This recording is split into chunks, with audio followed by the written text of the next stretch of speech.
Enhance your experience by becoming a supporting member. Gain access to unseen videos and video requests. 3-day free trial by visiting zionmembership.com. Chosen ones, empaths. It's a harsh awakening for the narcissist when they realize that you're a better supplier than this new supplier that they're with. It's a very, very harsh awakening, right? And a way that you can try and interpret this is just imagine, from the other side of things. They put you through devaluation prior to this relationship ending. They made you out like you're good for nothing. They put you down, a very strong contrast from what they were doing initially to you during the love bomb phase, right? Which must have been very confusing to you. But if you just think about it from your personal perspective, from your vision at the moment in time, imagine you're with a partner, and you're putting this partner down, you're putting them down, and you're presented with a new opportunity, someone new. Seems wonderful, it seems wonderful to you, this new person that you're gonna go with, and you speak to them and everything seems great. And then when you get over there, all you can do is think about your past relationship partner. Now that's exactly what they go through, you see. The thing is, though, from your perspective, if you was, putting someone down, you wouldn't have been deliberately doing it for an agenda or a motive. But that's why they were putting you down, They wanted to make you feel like nothing. They wanted to make you feel useless. They wanted to make you feel unworthy. That's why they do the devaluation to you. But you see, it makes them, they're clueless when this happens, you see. The narcissist that was involved in your life really thought life was opening up for brighter days when they go with this new supply. They really thought that life was going to open up for them, like this was the best thing ever, and they do get infatuated like that. The narcissists that are involved in your life, they do get infatuated with the new suppliers. I'm not trying to trigger any of you here, but they do get infatuated with new suppliers initially like that. They do. They believe that these new suppliers are going to offer them everything, can make their troubles go away. They put so much pressure on the results of what these new relationships are meant to provide for them, and they get involved with them, and it doesn't match up. It doesn't match up at all. So they're in a bit of a conundrum. They're with this new supply. They've devalued you, humiliated you, cut you off, discarded you, made your life hell. Even if you were the one that cut the narcissist off because they were going on with the new supply, however it ended, they were going there for new beginnings and something better, and they can't seem to shake the remembrance of you, right? They just can't shake it. And it's a very, very, very harsh awakening for the narcissist to go through. It's very harsh, They deserve it, but it's a stark awakening, for them to go through this process where everything seemed glistening and wonderful and was going to be great. And then they get the realization that this isn't how they planned it. This isn't what they intended on it being, right? And you always have to take into an account that you were good by this person. They don't have negative memories of you. They've got nothing tangible, if that's the right word, to dislike you over. They haven't got any ammunition because you were nothing but supportive, loving, kind, generous, empathetic.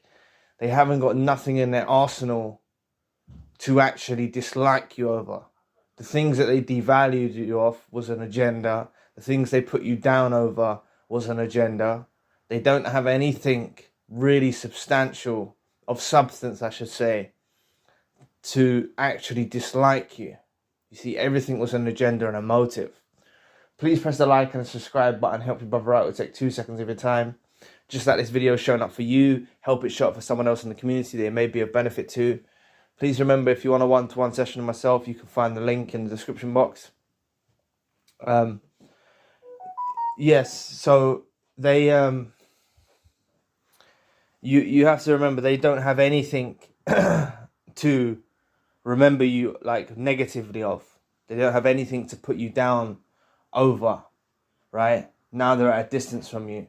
And you have to understand that if you play your cards right, you know, you utilize no contact, you don't communicate with them, you let them go peacefully, let them go on with their new supply, you know, it's the best thing you can actually do.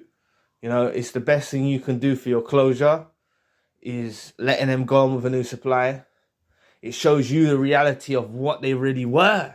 It shows you what they really were. You know, the way they can just walk out on their kids or walk out on their family or walk out on you, you know, and go with someone new with not a care in the world, you know, only to face serious repercussions of actually craving you back, you know. And with this space and time between yourselves, with no communication, or if you have children with them, then you use parallel parenting apps and you communicate through an app. That's the best thing you can do. It's just as powerful as no contact because you're only communicating about the children. But with this time and space in between yourselves, their attraction and their fondness grows for you more and more, you see. And while their attraction and fondness is growing for you more and more, they're becoming disgusted by the new supply. They actually get resentful and angry and bitter towards the new supply. That's why you have to, you know, if a narcissist walks out on you, you can't be friends no more. You can't communicate with them no more. It's like you need to keep it real. Like they've walked out of your life. It's done with. You know what I'm saying? Because if you stay about them and you give them supply source, they're getting the best of both worlds. You know, they're getting a bit over here from the new supply. They're getting a bit from you. That's why if you cut it dead, right, you sever it at the root, you cut away from them, you're denying them of any access to your supply source, right? And by you denying them any access to your supply source, it quickens the realization that they've screwed up, you know? Especially if for a moment they were in that infatuation stage early on, right? And that's why if you go no contact, you go no contact to the best of your ability as soon as possible. Leave them to go on with a new supply. Take that as your closure. You know, someone that can just wash their hands with someone and go into a new relationship like nothing. You know, it shows their heart. It shows what they're about. You don't need that in your life. You don't need someone like that in your life that can do that, right? And just leave them suffering, facing the repercussions of desiring you back in their lives, because that's what their life will consist of. You know, and some of you will experience hoovers or indirect hoovers or baiting attempts or provoking attempts, trying to get any remnants of supply left over from you. That's what they often resort to doing. They'll provoke you, they'll bait you, they'll do indirect hoovers, direct hoovers.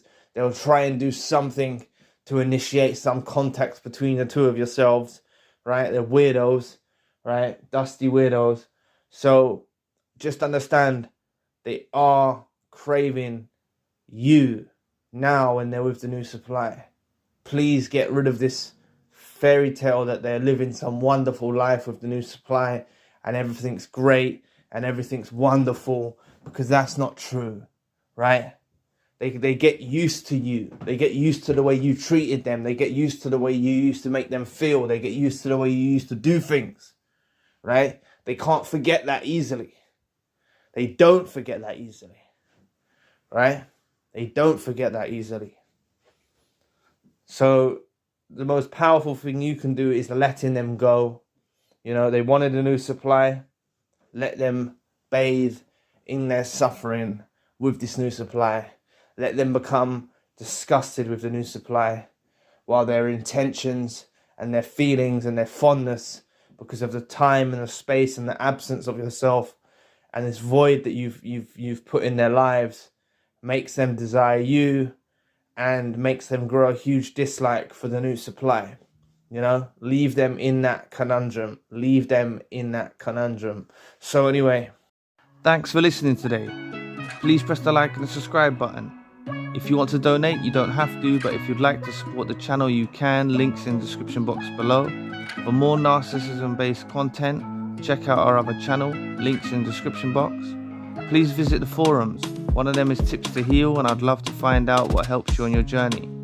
Please book a healing session with me if you need advice or some light shed on your situation.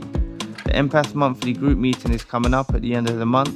Limited space is available. There's a WhatsApp group for survivors to stay in touch.